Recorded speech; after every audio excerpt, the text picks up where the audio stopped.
This call is now being recorded. الحمد لله رب العالمين والصلاة والسلام على أشرف الأنبياء والمرسلين وعلى آله وصحبه أجمعين. سبحانك لا علم لنا إلا ما علمتنا إنك أنت العليم وتب علينا إنك أنت التواب الرحيم وهداية سبحان ولا قوة إلا بالله لا حول ولا قوة إلا بالله لا حول ولا قوة إلا بالله اللهم لنا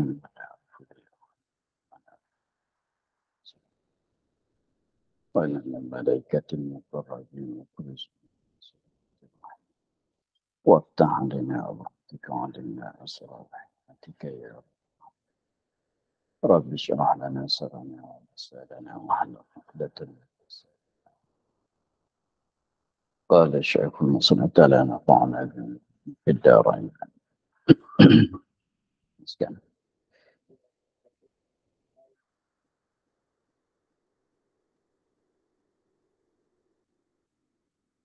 Faidah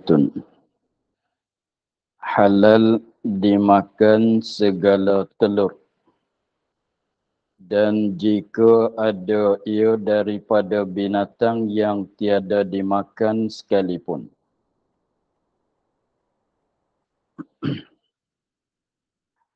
Halal dimakan segala telur. Semua telur tu halal dimakan. Gayah dianya dan jika ada ia telur tu daripada binatang yang tiada dimakan sekalipun. Binatang yang tiada halal sembelih makan sekalipun, telur tu halal. Seperti kura-kura, piu, boleh. Tapi jika tiada memberi mudarat pada badan dan akal. Sekiranya kalau makan tu telur itu tiada memberi mudarat pada badan, tak membawa pada jadi sakit, dan akal tak membawa kepada jadi mabuk dan sebagainya, maka halal dimakan. Walaupun telur itu daripada binatang yang tak dimakan daging sekalipun. Sama ada telur itu keras atau lembut. Sama ada telur itu keras, kulit dia. Kulit dia tu keras atau lembut.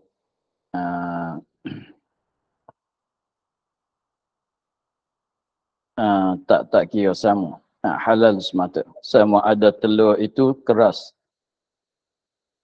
ataunya lembut. Lembut.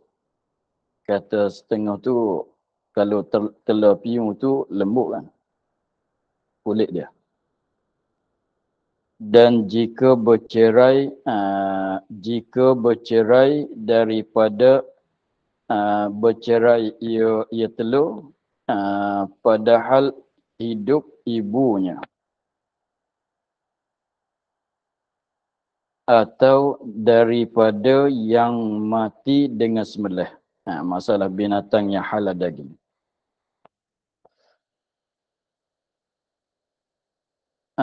Jadi telur yang dibertelur. Jadi dia katanya halal tadi. Halal segala telur yang tidak mudarat pada badan dan akal. Tak kira telur tu lembut ke ataunya keras kulitnya. Tetapi syaratnya telur tu yang bercerai padahal ibunya, padahal hidup ibunya. Atau yang mati dengan sembelih. Seperti ayam disembelih. Maka di situ halal semata. Maknanya kalau telur tu yang bertelur oleh binatang. Mana bercerai daripada masa hidup tu, mana telur tu yang bertelur oleh binatang. Telur yang dah keluar daripada ibu dia lah. itu lembut artinya keras, binatang tu binatang yang halal ke artinya tidak halal, maka telur tu halal semata. Atas syaratnya tidak ada mudarat pada badan dan pada akal. Jadi maknanya telur ni kita bagi kepada 3 bagai. Telur kita bagi kepada 3 bagai. Satunya apa tu, semua tu dikait dengan kata tidak memberi mudarat pada badan dan pada akal. Satunya telur yang dibertelur oleh binatang. Apabila suatu binatang bertelur, keluarlah telur, maka telur itu kalau tak mudarat halal semata.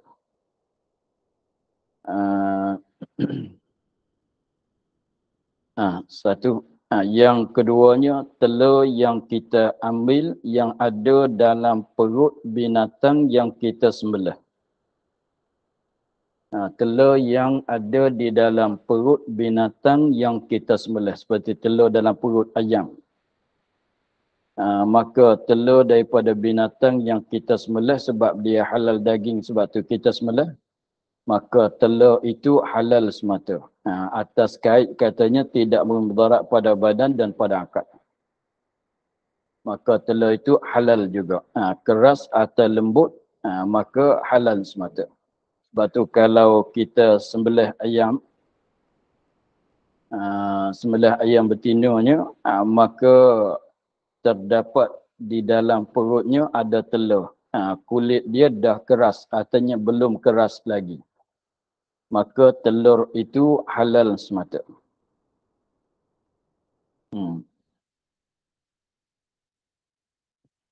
Dan yang ketiganya ialah telur yang di dalam perut bangkai.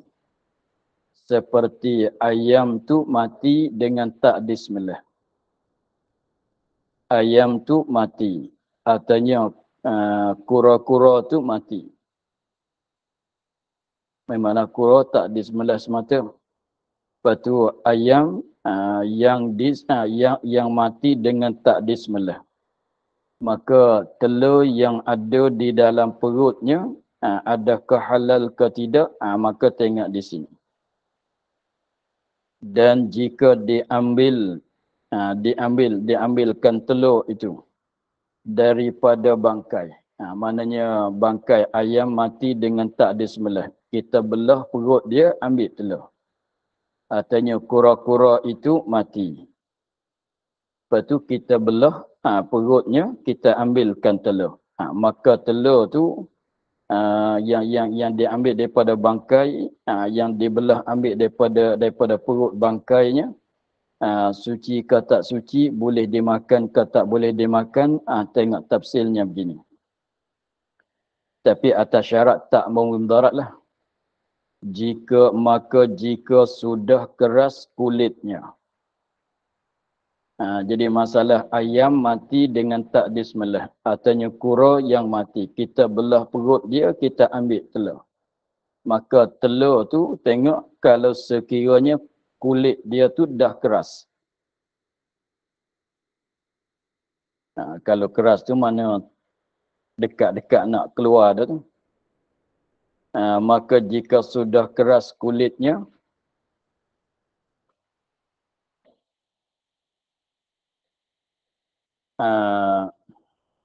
maka iaitu suci lagi halal. Tu hukum dia.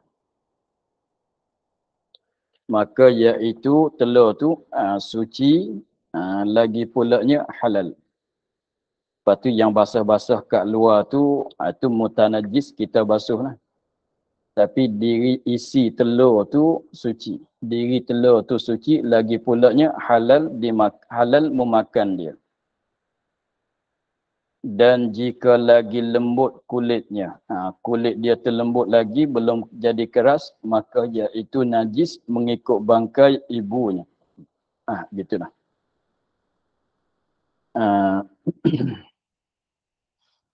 Jadi pendeknya telur saat itu atas syaratnya tidak memberi mudarat kepada badan dan akal. Telur yang tak memberi mudarat pada badan dan akal kita bahagi kepada 3 bagai. 3 bagai. Satunya ialah telur yang dah bercerai daripada ibunya. Mana telur yang sudah dibertelurkan. Maka itu halal semata. Tak payah tengok kepada ibu dia tu halal ke tidak. Telur ayam pun halal, telur kura-kura pun halal. Kalau sudah dibertelur. Atas syaratnya tak beri mudarat. Lepas tu yang keduanya, telur yang ada di dalam perut binatang yang disembelih. Mana binatang yang halal lagi lah. Maka dah tak masuklah telur kura-kura tu, tak masuk sini. Masalah binatang yang disembelih. Telur yang diambil daripada binatang yang disembelih. Maka kita maklum kalau sembelih maka binatang yang disembelih walaupun dah mati tetapi suci, halal lagi dia. Maka telur yang diambil daripada binatang dalam perut binatang yang disembelih maka hukumnya seperti telur yang dah dibertelur. Lembut keras halal semata. Suci lagi pulaknya halal. Seperti telur ayam yang kita belah perut dia, ayam yang sudah disembelih. Yang ketiganya ialah telur bangkai. Telur ayam yang mati tak disembelih, artinya telur kura-kura yang mati. Maka kita belah tu, apabila kita belah, kita nak ambil tu tengok keras ke tak keras. Kalau keras, suci lagi pulaknya halal dimakan, walaupun kura sekalipun. Walaupun kura-kura sekalipun. Begitu juga ayam yang mati dengan tak disembelih.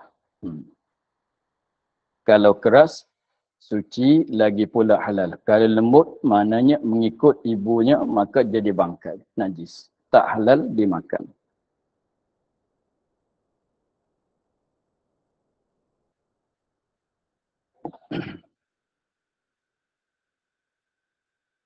Dan demikian lagi suci anfihah.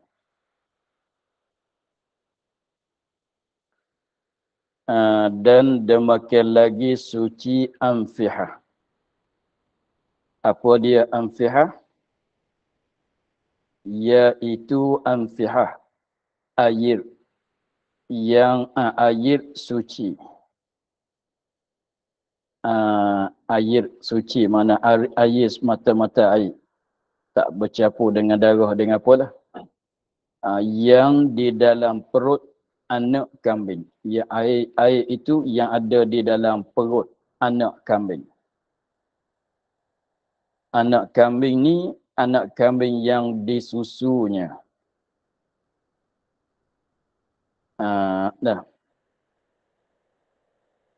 Anak kambing yang disusu. Mana anak kambing yang sedang menyusu. Anak kambing yang disusunya, maknanya yang sedang menyusu. Dia tak makan rumput lagi.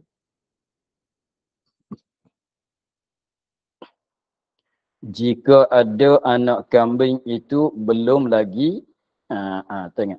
Jadi amfihah tu ialah satu air yang ada kat dalam perut anak kambing yang sedang menyusu.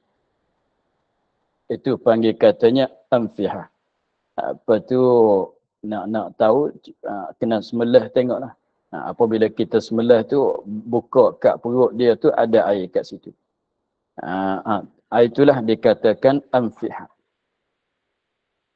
Maka amfihah tu yang kena atas air yang suci yang ada dalam perut anak kambing tu, anak kambing yang sedang menyusu tu dipanggil kata amfihah.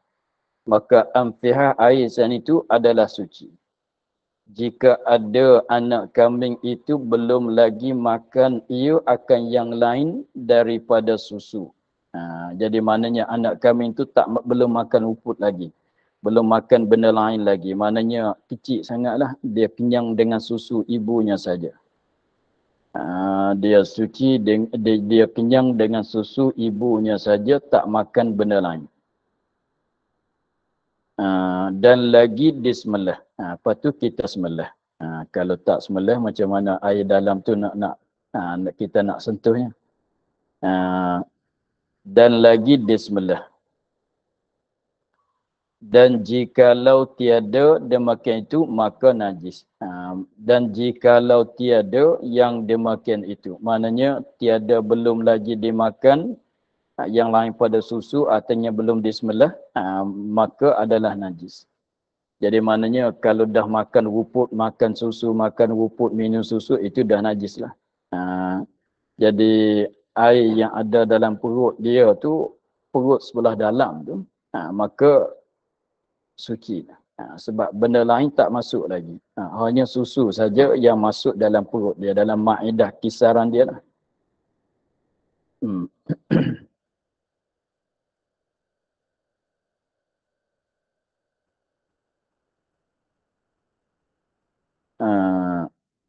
Dia amfihah ni setengah-setengah tu dia ambil guna, ada setengah tu masuk buat yogurt, buat susu masam tu, ada juga setengah diguna tu. Maka anak kambing yang disembelih, yang belum makan benda lain melainkan susu daripada ibunya, maka amfihah tu suci. Habis. Dan bersalah-salahan ulama. Dan bersalah-salahan ulama pada sarang laba-laba.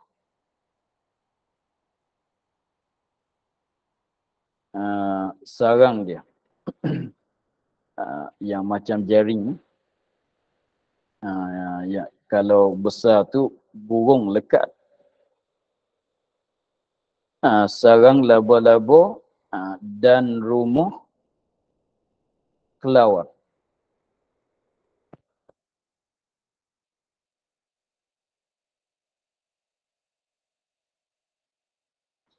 Dan rumah kelelawar.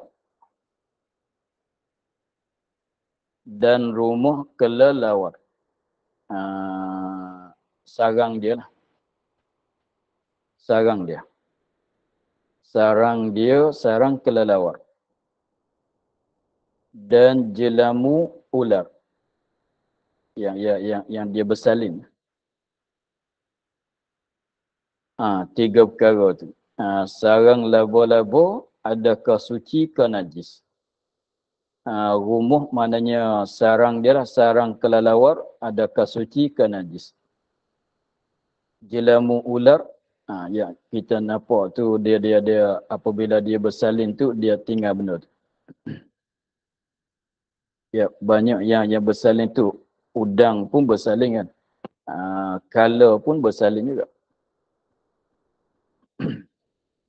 Dan kala, tu dia. Jelamu ular dan kala. Kala pun bersalin juga. Macam udang. Tapi udang tu memang layak suci sebab binatang air. Kata setengah ulama suci ia. Tak. Kata setengah ulama suci.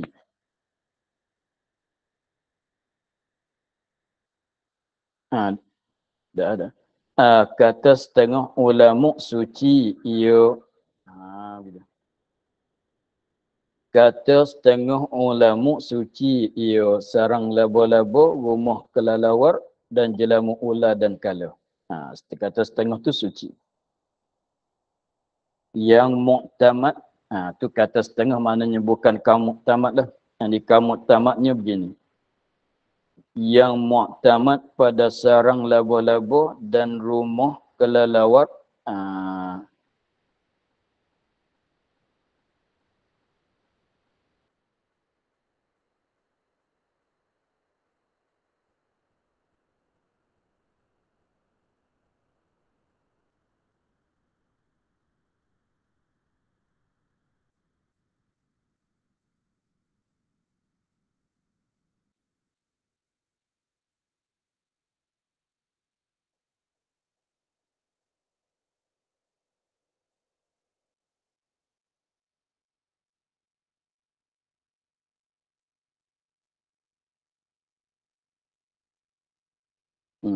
Kitab tu nampaknya ada ketinggalan. Sekali lagi. Dan kata setengah ulama suci ia. Ialah yang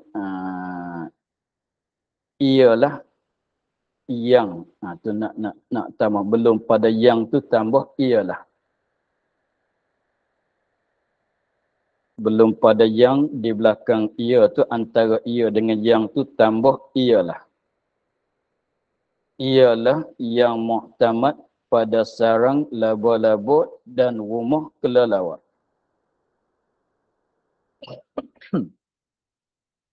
Jadi gini, jadi sarang laba-laba dan rumah kelelawar tu mengikut kaum yang muktamad adalah suci.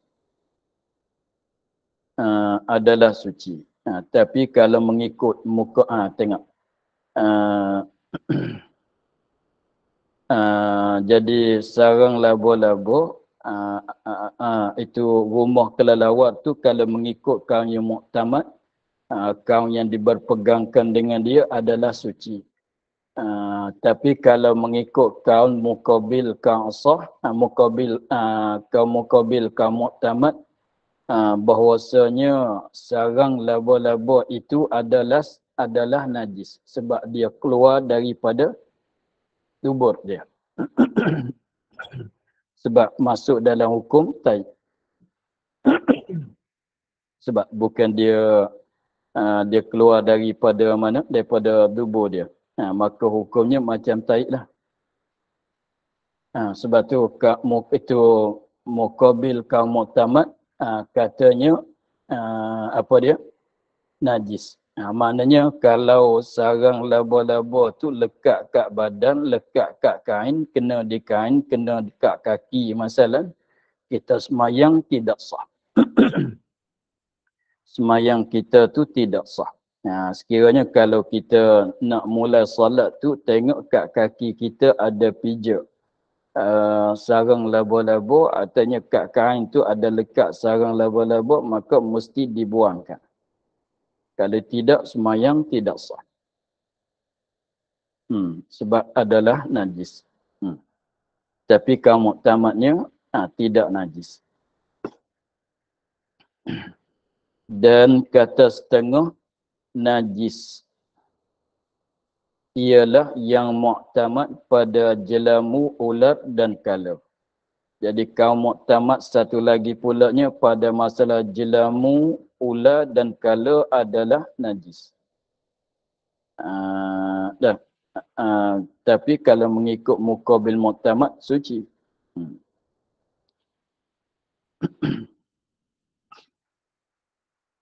Jadi pendekatannya yang muktamad. Jadi sarang laba muktamadnya suci. Sarang laba, sarang kelelawar muktamadnya suci. Jelamu ular dan kala muktamadnya najis.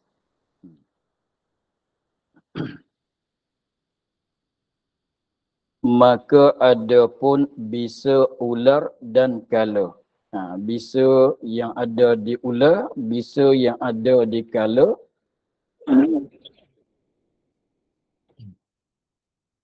Maka iaitu najis. Bisa-bisa tu, bisa ular, bisa kala tu adalah hukumnya najis. Bisa ular tu najis ya. Dan jika dipegangnya di dalam sembahyang, maka batal sembahyangnya. Jadi itu apa dia, bisa ular dan bisa kala tu hukumnya najis. Masuk dalam bagai benda yang najis. Lepas tu kalau kita pegang ular yang bisa, kita pegang ular yang bisa, kalau ular tak bisa, suci. macam ular sawak, begitu. Ya, asalnya ular tu suci. Ular, mana-mana ular pun, sebab binatang yang hidup lain daripada khinzir dan anjing, dan peranakan tu adalah suci kesemuanya. Binatang yang hidup lain daripada khinzir dan anjing, dan peranakan kedua tu adalah suci keduanya. Lepas tu, diri ular tu bisa tak bisa, suci semata. Jangan tilik kepada bisa yang ada kat mulut dia lah. Tilik kepada diri ular, semata-mata diri ular tu adalah suci. Tapi tak halal lah. Suci. Tetapi ular, diri ular tu suci. Diri ular tu suci. Tetapi ular yang mempunyai bisa,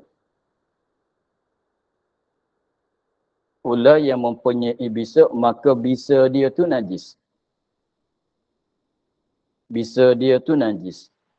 Maka sekiranya kalau kita pegang ular yang ada bisa, padahalnya kita di dalam sembahyang. Kita ada pegang, artinya ada menanggung ular yang ada bisa, padahal kita di dalam sembahyang, maka batal sembahyangnya. Sembahyang tu batal. Kenapa boleh batal? Batal sembahyang, bukan batal wuduk. Nama kata batal wuduk, wuduk tak batal lah pegang ular. Pegang laki perempuan tu baru batal. Pegang ular tak batal wuduk. Batal. Kenapa? Yang tadi kata ular tu suci kan? Diri ular tu suci.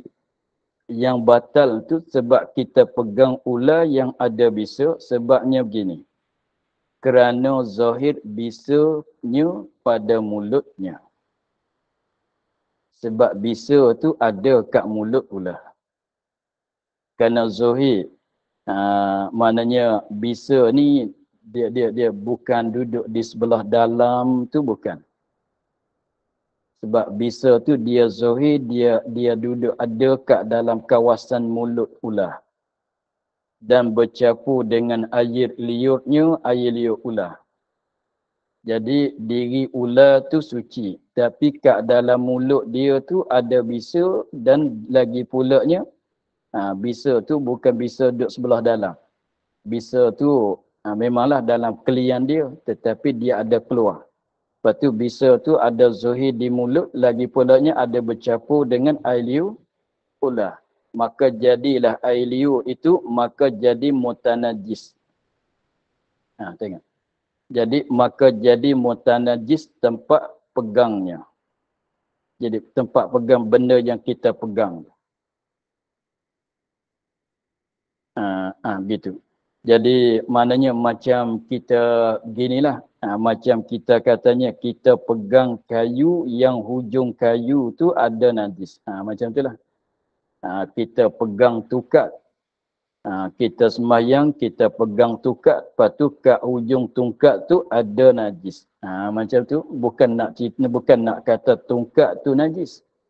Tungkat tu suci lah.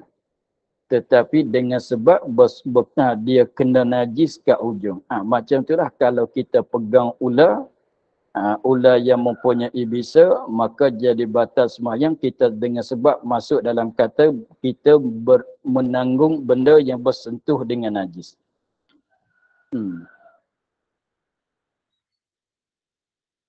Begitulah.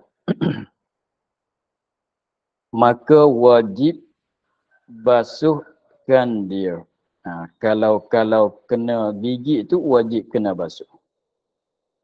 Sebab bisa tu apa dia? Najis.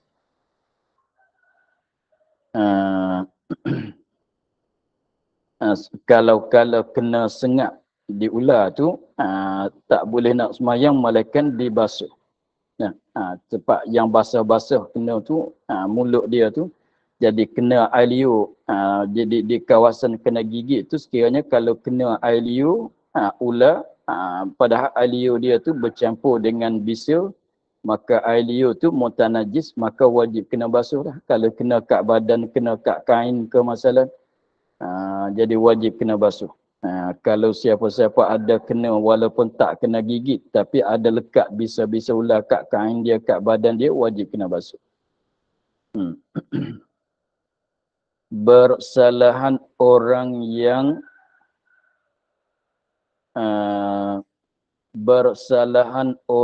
yang orang disengat kalau kalau orang yang kena sengat dikala tiada batal sembahyangnya walaupun bisa ada kat sengat dia. Dia kala ni yang kat belakang dia. Yang jadi begini tu di belakang dia tu. Dia cocok dengan yang di belakang dia tu, kat ujung di belakang tu macam jarum tu, kat dalam tu ada bisa. Dia macam jarum. Dia macam jarum tu, kat hujung dia tu ada lubang, keluar bisa kat situ. Lepas tu kalau di dalam solat, seorang tu di dalam solat maka disengat oleh kala, maka tidak batal. Maka tiada batal sembahyangnya.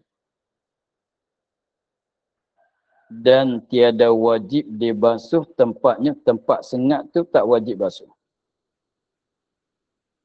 Kenapa? Bisa tu najis. Kerana sengatnya, sengat tu yang macam jarum tu, masuk ke dalam daging pada batin. Jadi bisa tak kena kat luar. Bisa ada kat sebelah dalam. Jadi dia kalau dia sengat tu macam dia guna kat belakang dia tu, macam jarum tu, dia selang masuk dalam isi. Apabila selang masuk dalam isi, dia lepas bisa masuk dalam isi, jadi masuk sebelah dalam. Maka macam kata darah dalam isi lah. Tak najis kan, darah kita dalam isi kita bukan darah yang mengalir.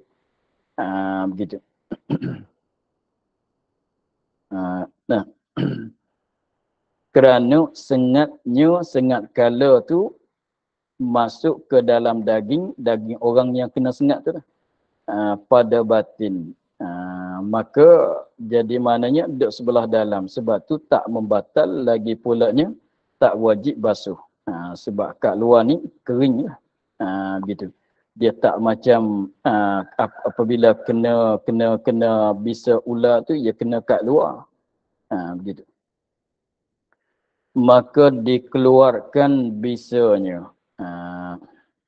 Jadi dia selam, dia cocok, dia selamkan sengat dia masuk sebelah dalam daging, maka dikeluarkan. Selepas pada dia cocok masuk tu, dia keluarkan bisa. Jadi bisa tu duduk dalam isi, dalam daging lah.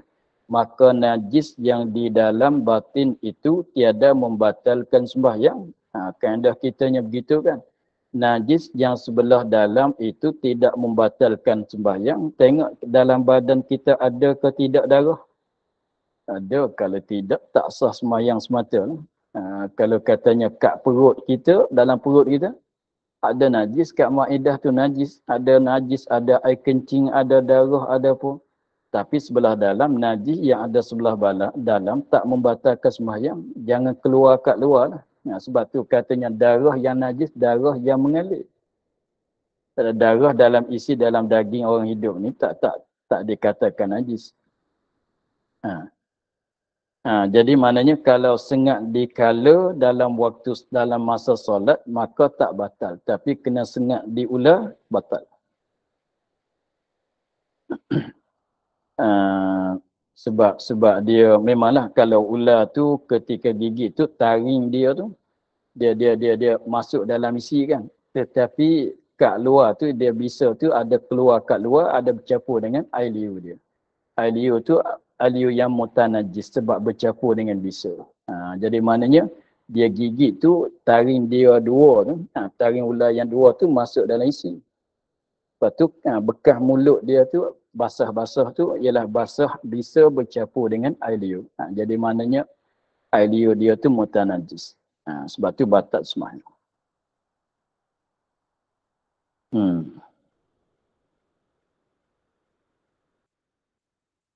Masalah kala pula, jika diketahui akan bisanya itu pada zahir pada hujung sengatnya dan diketahui berhubung dengan yang zahir. Berhubung dengan zahir tempat sengat, maka batal sembahyang. Jadi kalau sengat dia tu masuk dalam, bisa duduk dalam isi dalam daging tu tak batal.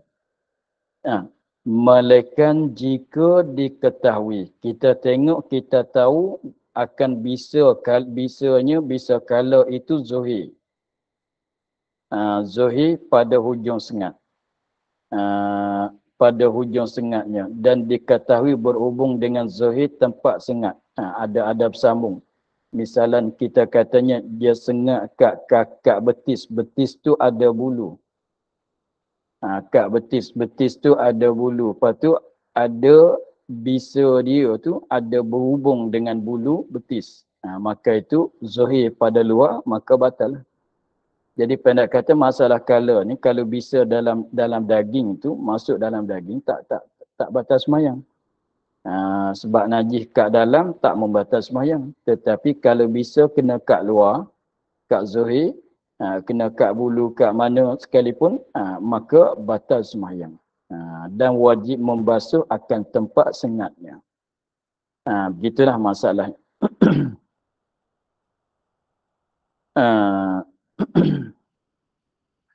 Masalah asap najis, iaitu yang bercerai daripada najis dan menengahi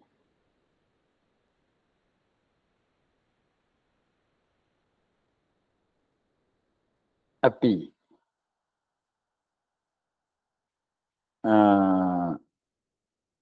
Asap najis, asap benda najis. Seperti kita asap tai lembu. Najis. Iaitu asap najis ni, iaitu yang bercerai, asap lah. Asap yang bercerai daripada najis, daripada benda najis. Asap yang keluar, yang bercerai, yang keluar daripada tai lembu kering masalah. Zahirnya dengan menengahi, bukan dan. Dengan menengahi api. Maknanya keluar dia tu bercerai tu dengan melalui api. Sebab bakar lah. Sebab kita bakar. Jadi nak ceritanya begini. Tai lembu yang kering, apabila kita bakar, maka dengan sebab dia tu apabila kena api, apabila dia tu terbakar, maka keluarlah asap. Asap tu asap keluar daripada diri tai lembu yang kering. Maka diri asap tu najis.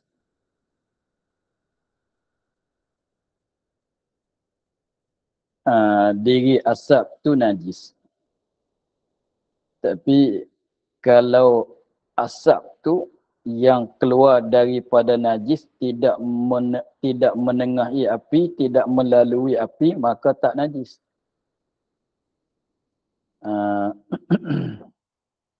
Macam dia asap yang keluar, macam dia tai lembu apa tu, dia ada gas dia kan. Tu yang keluar juga tu, kalau kita letak tangan dekat tu rasanya macam suam-suam sikit. Dia ada macam gas dia keluar. Maka itu dikatakan asap yang bercerai daripada najis tapi bukan melalui api. Tu nak keluar begitu. Jadi kalaulah kita katanya tai lembu yang baru-baru keluar tu, dia ada macam awak dia, macam gas dia keluar. Jadi nak macam asap juga. Lepas tu, tapi keluar dia tu bukan melalui api. maka itu tak najis.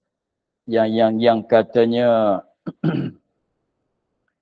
yang katanya jadi najis itu ialah asap yang keluar daripada najis sebab kena api. Begitu. Lepas tu kalau apa faedah katanya asap tu najis? Kalaulah kain ataunya badan kita basah. Begitu. Kalau badan kita basah atau kain kita basah, lepas tu kena asap benda najis yang bercerai daripada api, yang bercerai dengan wasitah api, maka kain kita tu mutanajis. Begitu. Dan begitu juga kalau asap tu kita masuk dalam plastik masalah, ataunya botol gini, asap dia menyala, kita tahan botol, dia asap masuk dalam botol. Apabila asap tu masuk dalam botol, kita pun tutup. Tu letak dalam poket. Maka menanggungkan najis, tak sah solat.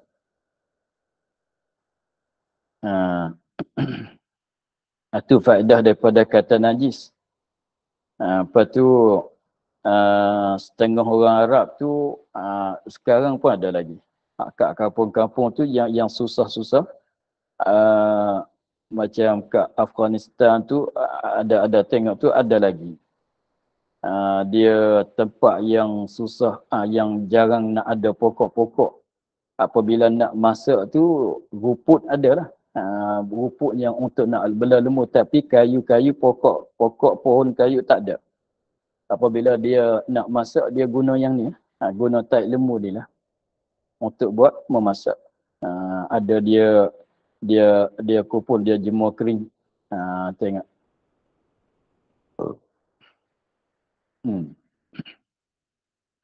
Dan setengah daripadanya iaitu bukhur yang suci dihantar di atas api yang dinyala daripada najis. Itu pun najis jua. Bukhur, jenis-jenis bukhur, artinya kita panggil apa dia? Kemian. Yang macam getah kayu tu, apa tu ada jual kat Mekah. Kata kita letak di atas bara api, dia berasap. Dan setengah daripadanya daripada asap najis, bukhur, kemian masalah, yang suci. Benda tu suci dah. Tetapi dihantar, diletak di atas api yang dinyala daripada najis. Contohnya, kita katanya dia bakar bara api itu, bara api taik lembu. Bara api itu taik lembu. Lepas tu dia ambil kemian, lepas di atas. Maka kemian tu jatuh di atas bara api taik lembu. Maka berasap naik. Maka asap tu pun najis juga. Itu maknanya, dan setengah daripadanya iaitu bukhur yang suci, dihantar, diletak di atas api itu yang dinyala daripada najis. Itu pun najis juga. Kenapa? Kerana hancur tak kala kena api. Kerana bukhur tu dia jadi hancur apabila dia kena api. Api itu api daripada benda yang najis. Maka menajis ia api itu akan bukhur.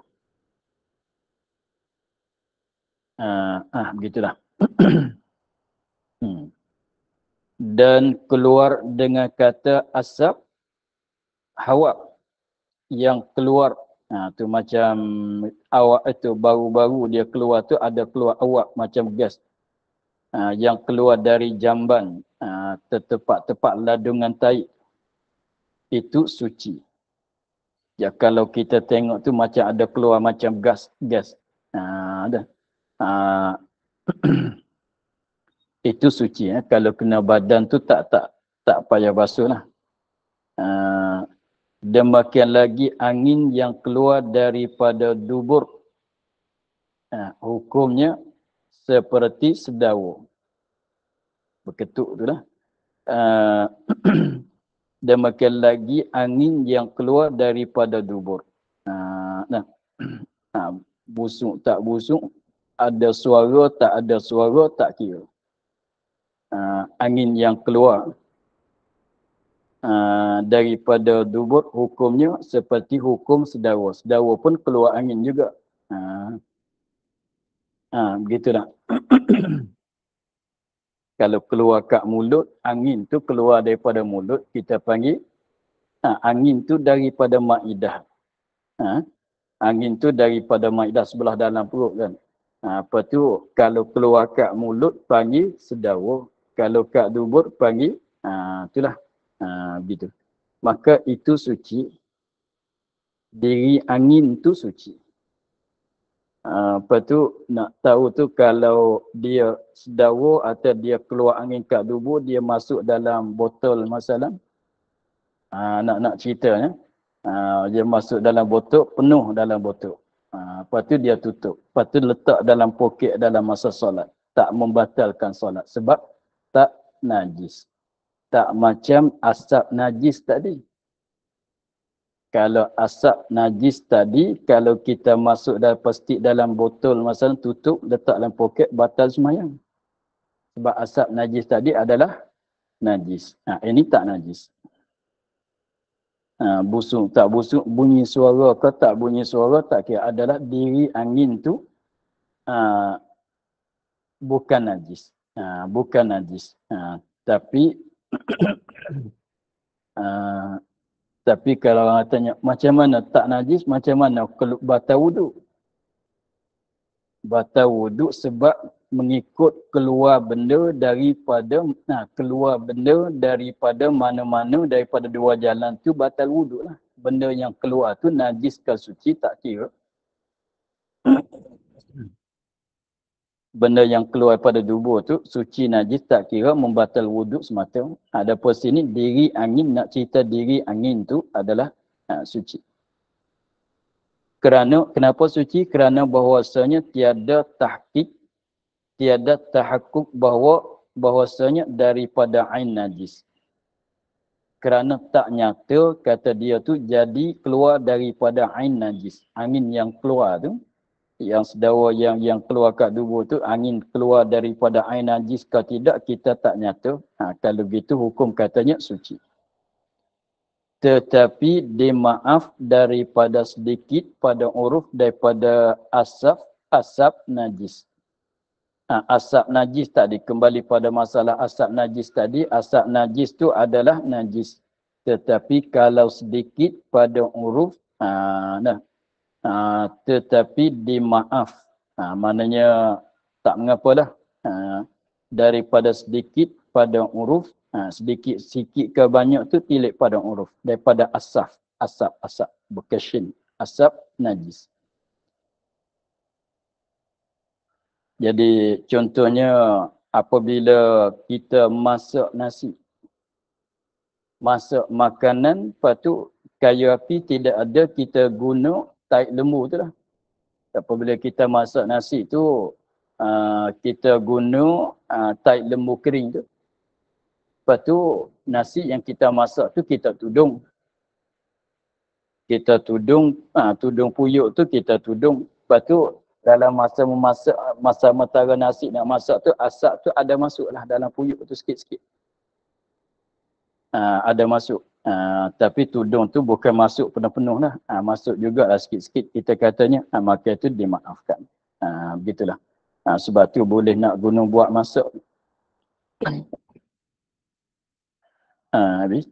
Maka untuk hari ini kita akhir daripada katanya, dan kata Madabiri, dan demikian lagi dia maaf daripada air puru. Wallahu a'lam, alhamdulillah rabbil alamin. Bismillahirrahmanirrahim. Bismillahirrahmanirrahim. Alhamdulillah rabbil alamin. Wassalatu wassalamu ala asyrafil anbiya'i wal mursalin. وعلى آله وصحبه أجمعين. اللهم افتح علينا فتح عارفين ونور قلوبنا من نورك الكريم واجعل عملنا خالصة لوجهك الكريم. اللهم إنا نستغفرك ما قرأناه وما قسمنا